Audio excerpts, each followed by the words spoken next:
tema da nossa mensagem hoje é restituição, orando e cantando, aleluia.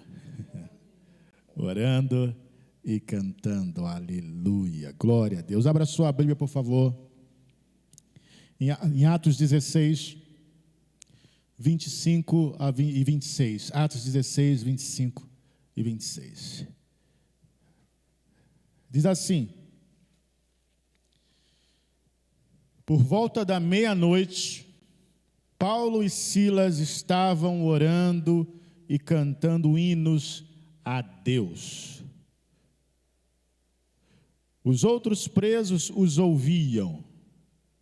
De repente, houve um terremoto tão violento que os alicerces da prisão foram abalados. Imediatamente, todas as portas se abriram e as correntes de todos se soltaram. Aleluia. Glória a Deus. Nós lemos em Atos sobre a prisão de Paulo e Silas, apóstolos do Senhor, servos do Senhor, que estavam pregando a palavra de Deus. Eles foram presos porque eles eram considerados criminosos, porque estavam pregando a palavra de Deus. É interessante. Eu ouvi um pastor falar, e eu concordo com ele nisso. Ele diz o seguinte, que se você não tiver a perseguição que Paulo teve, isso é porque você não está pregando o evangelho que Paulo pregava.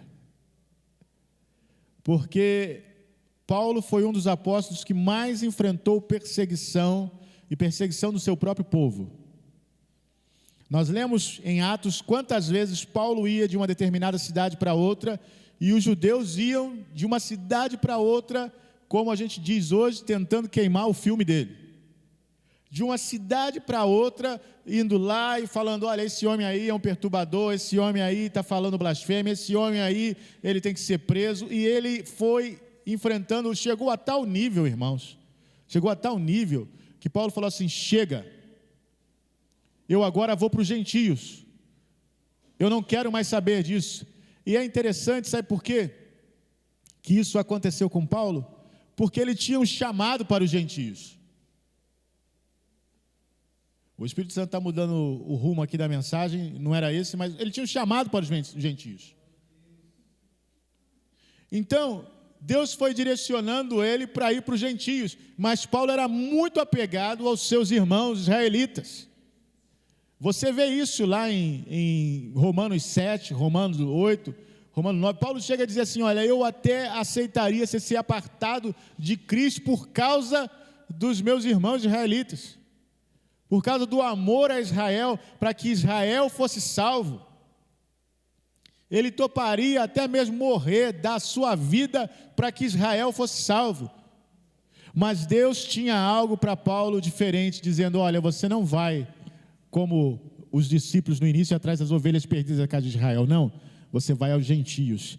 Há uma mensagem para ser levada até os gentios. E essa mensagem é a mensagem da graça.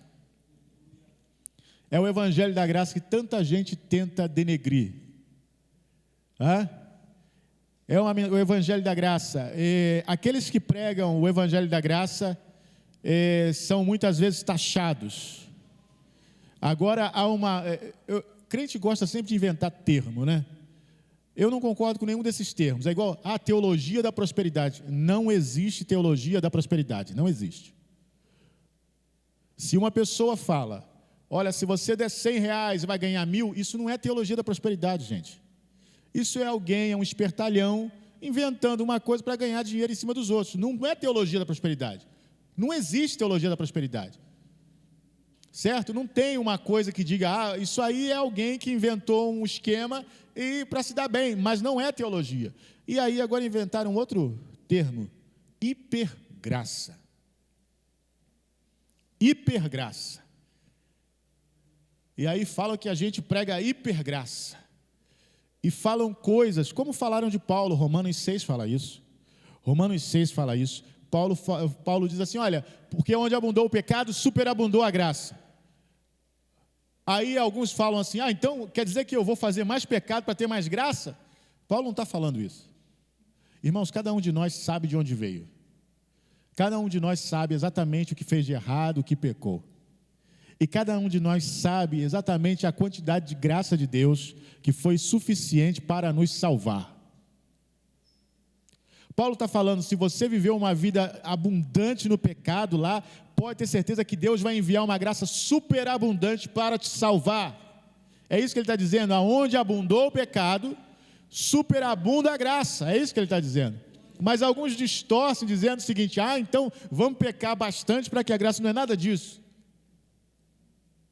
Então agora inventaram hipergraça, porque dizem, né, que a gente fala assim, que pode pecar, pode fazer a vontade que Deus perdoa. Irmãos, eu não conheço nenhum pregador, eu não conheço, que seja realmente crente, cristão, que pregue isso, dizendo que você pode pecar, que está tudo certo. Eu não conheço ninguém. Se tem alguém que prega isso, esse alguém não é de Cristo. Porque Jesus veio para aniquilar o pecado. Qual a diferença daqueles que pregam a graça e daqueles que creem na justiça própria, e creem ainda na lei? A diferença é a forma de combater o pecado. Só essa. Eles acham que é se esforçando muito que você consegue vencer o pecado. Nós cremos que é pela força que o Senhor dá que nós vencemos o pecado. Não é na nossa força, é no poder do Espírito Santo. É isso que nós acreditamos. Mas se você falar para eles, ele fala assim, não, a gente crê também no poder do Espírito Santo, mas tem que se esforçar. Não, não tem que se esforçar. Se é o poder do Espírito Santo, não é seu esforço. Se é o poder do Espírito Santo, é fruto do Espírito, não é obra da sua carne. Aleluia. Então é isso. E Paulo estava preso por essas coisas. Porque ele dizia, olha só, a lei de Moisés, a lei que Moisés recebeu lá no Sinai, ela não pode justificar o homem. A lei só aponta o pecado, mas ela não santifica ninguém. O que realmente nos santifica é a graça de Deus. É Deus colocando dentro de nós o seu Espírito, assim como ele disse em Ezequiel 36, eu vou colocar dentro de vocês o meu Espírito e vou fazer com que vocês obedeçam às minhas ordenanças. Vou dar a vocês um novo coração, um novo Espírito e o meu Espírito. Por essa razão, Paulo e Silas estavam presos. Mas o fato deles estarem presos, e agora vamos entrar na mensagem, não impediu que eles começassem a orar e a cantar. Aleluia. Eu quero dizer para você que o fato de você estar na situação que você está não te impede de começar a orar e cantar. Amém. Mas eu já ouvi alguns crentes dizerem assim, a situação está toda ruim, eu vou ficar cantando?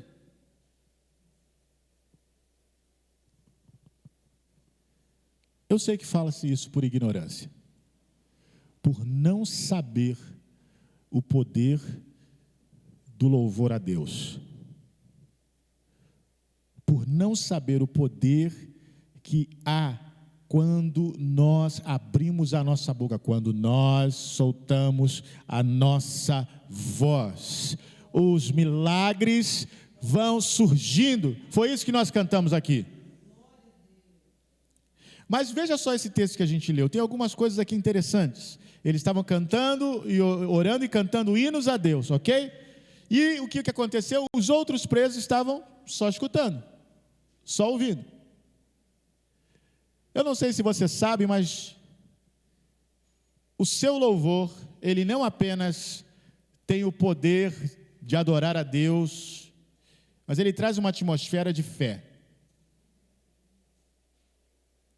A Bíblia diz que a fé vem pelo ouvir, e ouvir pela palavra de Deus. Eles estavam ouvindo. Sabe o que aconteceu ali? Aqueles hinos foram dando fé àqueles presos. Foi dando fé àqueles presos, porque o que as pessoas pensam é: o sujeito está lá na cadeia, ele fez bobagem, ele fez besteira. Sim, ele fez.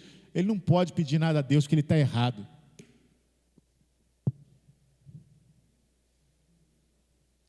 Será mesmo que ele não pode pedir nada a Deus?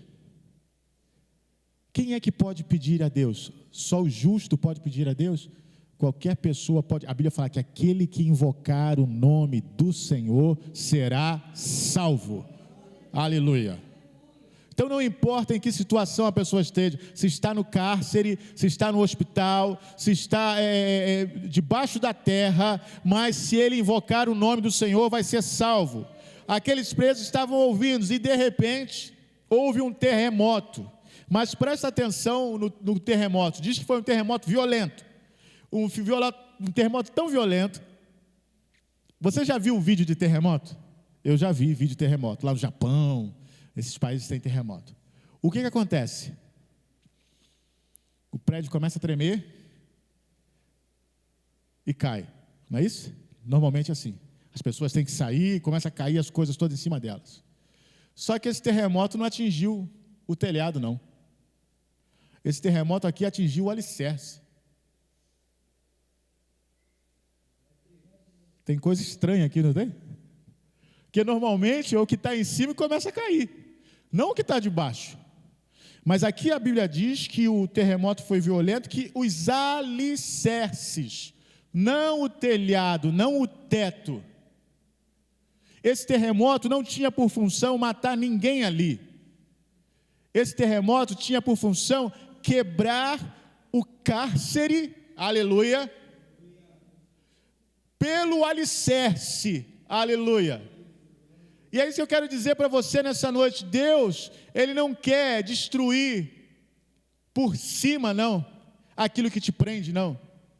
Ele vai quebrar no alicerce.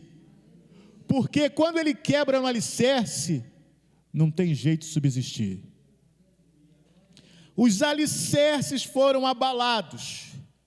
E aí, imediatamente, o que aconteceu? As portas se abriram. Eu nunca vi terremoto assim, irmãos. Alicerce se abalou, as portas se abriram e mais, as correntes de todos, aleluia, de todos se soltaram. Aleluia. Aleluia. Você está entendendo? Por que isso aconteceu? Porque um crente, não eram todos crentes naquela prisão, mas porque tinha 2 crentes ali, e aqueles crentes começaram a orar e a cantar, orar e cantar, orar e cantar, e aqueles outros foram ouvindo, e algo sobrenatural aconteceu. Eu quero dizer para você, não despreze a sua oração e o seu canto, são armas que Deus te dá. Olha só, olha o poder da sua oração. Primeira Epístola a Timóteo, capítulo 4, versículo 4 e 5. 1 Timóteo 4, 4 e 5.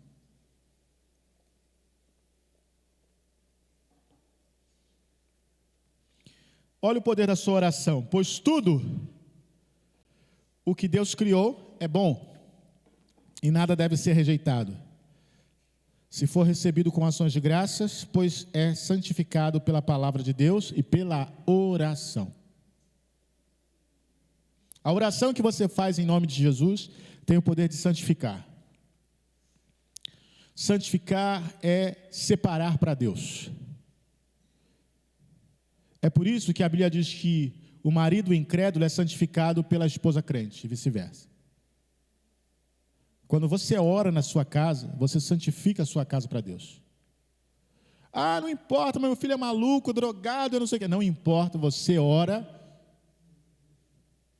Na nova aliança é assim. Na antiga aliança era o seguinte: se alguém tocasse em alguma coisa imunda, impura, um cadáver ou qualquer outra coisa que a lei considerava impura, ele ficava impuro. Mesmo as mulheres na menstruação eram consideradas impuras. E tinham que seguir lá o ritual de purificação, o tempo de purificação estabelecido pela lei. Então, essa impureza, quando você tocava ao impuro, você ficava impuro. Mas na nova aliança não é assim. Jesus te santificou, te justificou, e quando você ora, e quando você toca, aquilo que é impuro fica puro. Porque Ele te santificou e te deu o poder para santificar as coisas. Está escrito aqui. Pela oração e pela palavra é santificado. Aqui, Paulo está falando a respeito de comida, mas é a respeito de tudo. Porque lá em 1 Coríntios capítulo 7, ele fala isso, que o marido incrédulo é santificado pela oração, pela esposa crente. Então isso quer dizer o quê? Que através da sua oração você espalha a santificação de Deus. Mas o que normalmente acontece? Nós, muitas vezes, nos guiamos por vistas. Então, nós não vemos, porque nós não vemos, nós achamos que não está acontecendo. Eu orei e não vi nenhuma manifestação na minha oração, então não deve ter acontecido nada. Você se engana. É por isso que muita gente falha na oração, porque orou e acha que nada aconteceu. Eu orei, mas nada aconteceu. Eu falei, mas nada aconteceu. A Bíblia fala que pela oração é santificado. Não é uma sensação, é fé. Não é você sentir, não é você ver, é fé. Eu oro por você aqui e creio que você foi abençoado. Eu venho aqui, prego a palavra e creio que você foi abençoado. Eu não vi nada, talvez você não demonstre nada, ainda mais que está frio, você fica assim, bota a mão para dentro assim e fica assim, só me sacando. E aí eu penso, nada aconteceu. Mas algo está acontecendo. É por isso que a gente não vive por vista, mas a gente vive por fé. Deus está fazendo, Deus está falando. A nossa oração tem tanto poder, olha só em Filipenses 4:6. Filipenses 4:6 diz: não andem ansiosos por coisa alguma, mas em tudo, pela oração e súplicas, e com ações de graças, apresentem seus pedidos a Deus. Você pode apresentar os seus pedidos a Deus em oração. Você sabe que no passado as pessoas tinham que ir ao templo, levar o sacrifício, ter um intercessor que era o sacerdote. Talvez por isso é que as pessoas hoje acham que tem que sempre ter o pastor no meio da oração para que a coisa aconteça. Não é necessário. O nosso intercessor é Jesus Cristo. Ele é o sumo sacerdote. É o que nós cantamos aqui. Eu não sou mediador de nada. É Jesus que é o mediador da nova aliança. Aleluia.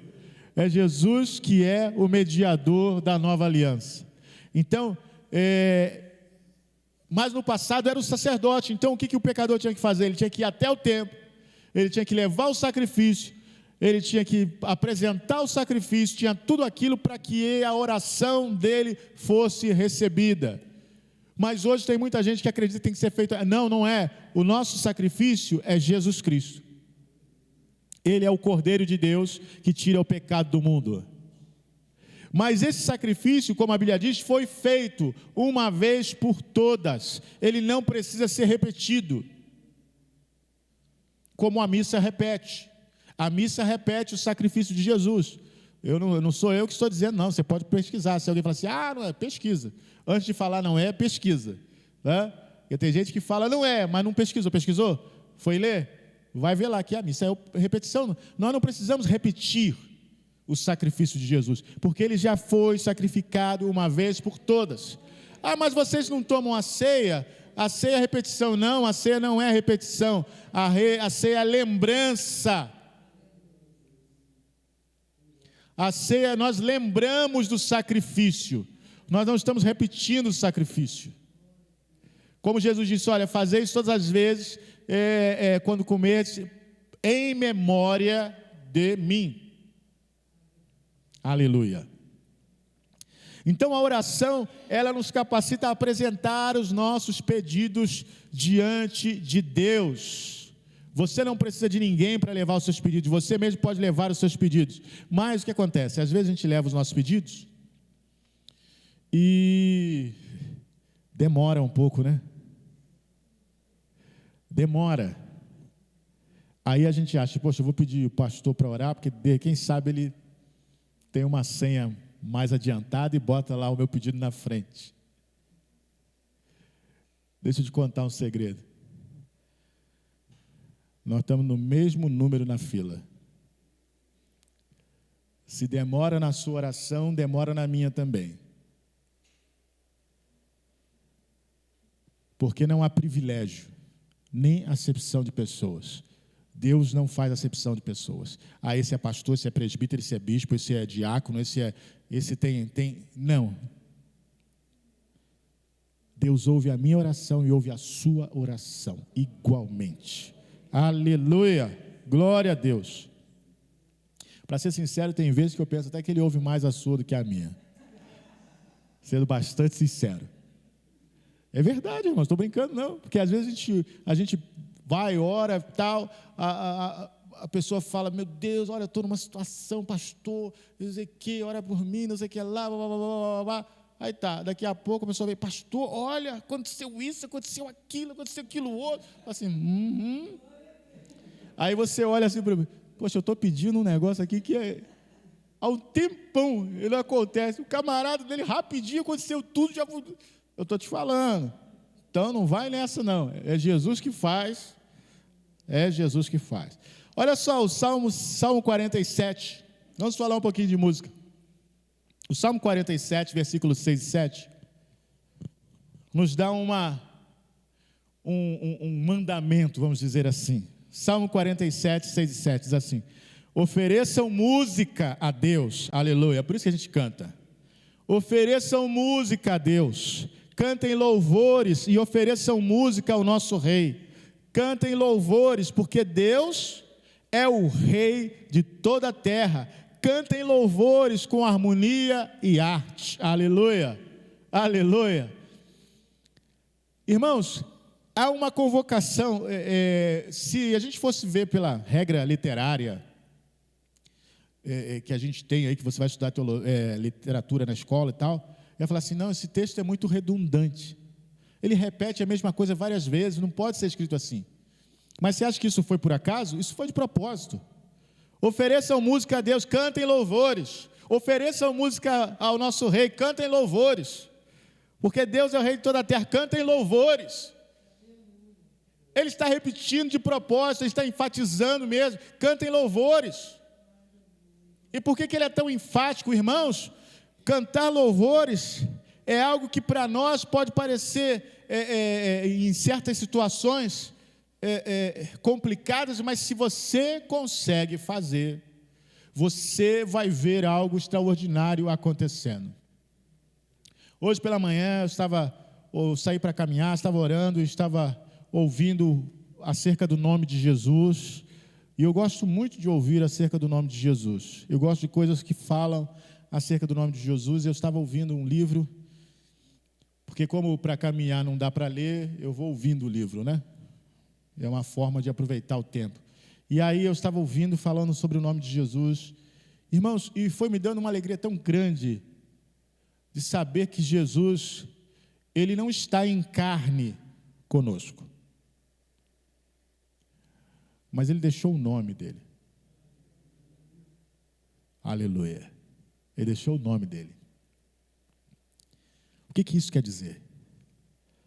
Quer dizer que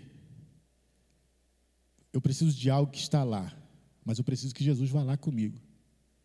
Mas Jesus não está em carne aqui. O que Ele diz? leva o meu nome. Assim como os discípulos tinham que pegar a jumenta, né, e o jumentinho, nós estudamos isso essa semana, e ele falou assim, olha, se alguém perguntar, diga o Senhor mandou buscar, e daqui a pouco vai devolver.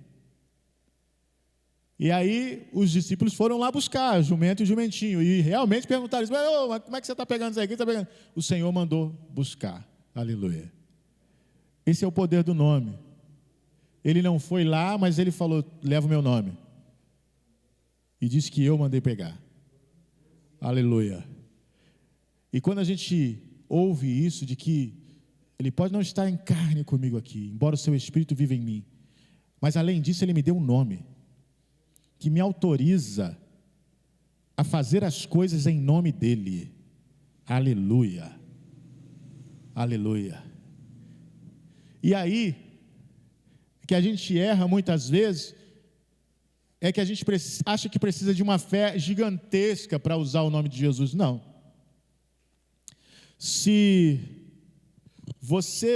eu te der um cartão, não tem aqui, está ali. Se eu te der um cartão para você comprar alguma coisa, você precisa de muita fé para usar o cartão? O meu você precisa, mas se fosse de outra pessoa que tivesse muito dinheiro, você precisaria de muita fé? Estou brincando. Você precisaria de muita fé para usar o cartão? Não. Porque o dinheiro é do outro, está na conta do outro, ele te deu lá o cartão, pode ir lá e comprar.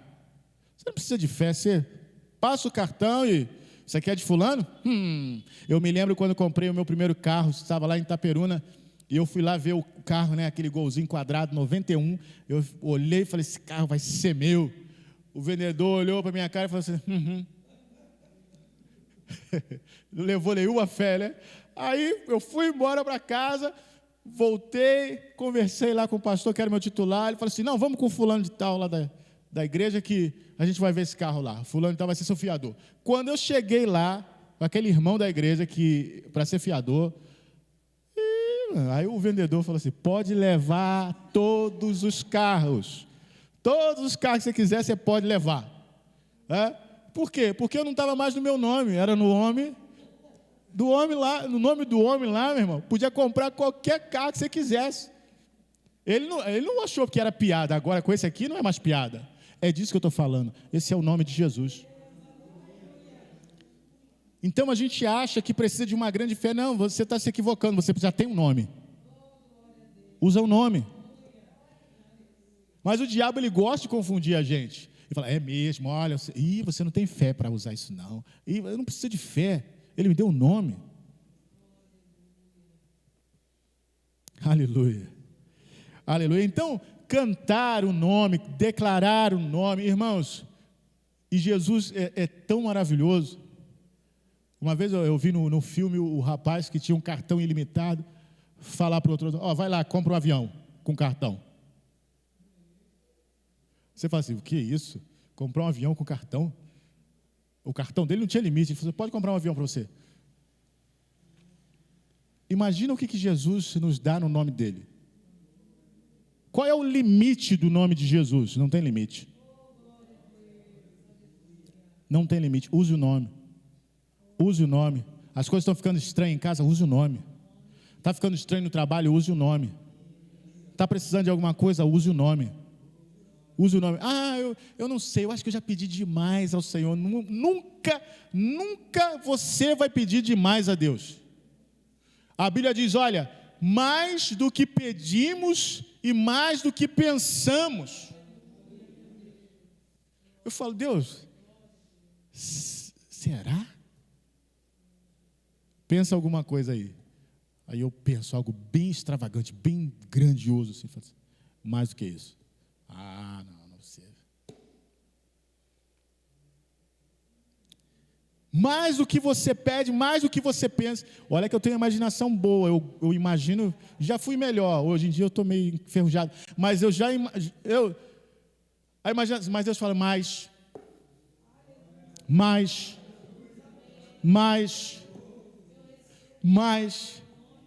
aleluia, aleluia. Então veja só, Agora olha a chave aqui.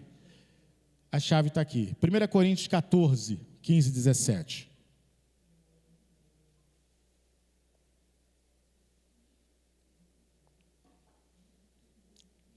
Olha o que Paulo ensina. Então, o que farei? Orarei com o espírito, mas também orarei com o entendimento. Cantarei com o espírito, mas também cantarei com o entendimento. Se você estiver louvando a Deus em espírito, como poderá aquele que está entre os não instruídos dizer o amém? A sua ação de graças, visto que não sabe o que você está dizendo. Pode ser que você esteja dando graças muito bem, mas o outro não é edificado. Uma outra coisa aqui que Paulo coloca aqui. Você pode orar com entendimento, em português, e você pode orar no Espírito. Até aí, tudo bem, todo mundo sabe. Mas você pode cantar também em português, com entendimento, e pode cantar no Espírito.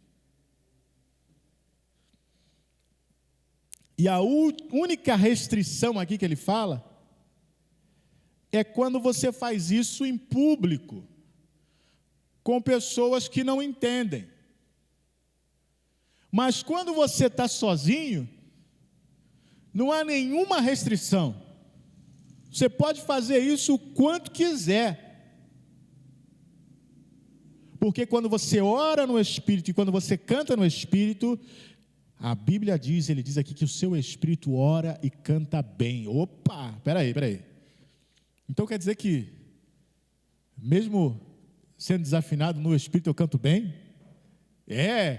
Mesmo desafinado no Espírito, você canta bem. Aleluia. Glória a Deus, isso é um alento para muita gente. Então agora todo mundo canta bem. É só cantar no Espírito. Aleluia. Irmãos, duas armas combinadas: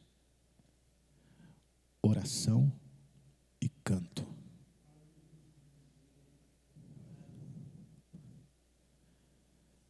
É com esforço ou é sem esforço?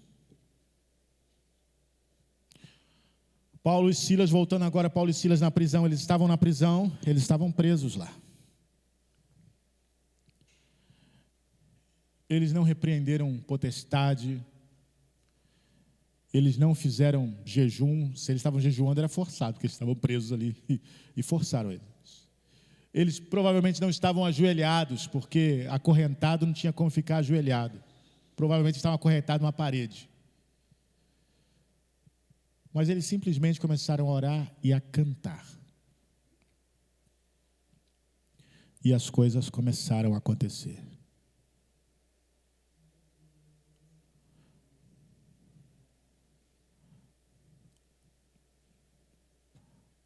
Às vezes, tudo que você tem que fazer é isso. Está no meio do desespero, começa a orar e a cantar. Começa a orar e a cantar. E deixa o terremoto abalar os alicerces do seu cárcere.